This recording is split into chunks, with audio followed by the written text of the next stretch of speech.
சிவன் அசுர நந்தகனை வதைத்து நமக்கு சொல்லும் பாடம் என்ன? ஒரு காலத்தில் சிவபெருமான் தபத்தில் இருக்கும்போது அவரது மூன்றாம் கண்ணில் இருந்து விழுந்த ஒரு துளியிலிருந்து அந்தகன் அசுரன் பிறந்தான். சிவன் அவனை அசுர உலகுக்கு அனுப்பிவிட்டார்.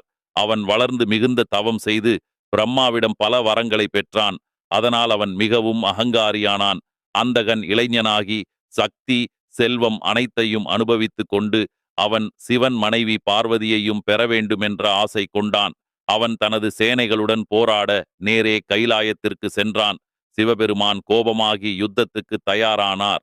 வரத்தின் மகிமையால் அவன் விலகி ஓடும்போது அவனுடைய இரத்தம் பூமியில் விழுந்தால் மண்ணிலிருந்து இன்னும் அந்தகர்கள் பிறந்தனர். அதனால் சிவபெருமான் அதனை தடுக்கும் வகையில் அந்தகனின் இரத்தத்தை தன் கரங்களில் பிடித்து வைத்தார். அந்த உதிரத்திலிருந்து பைரவர்கள் தோன்றி அந்தகன் மற்றும் அவன் சேனையை அழித்தனர்.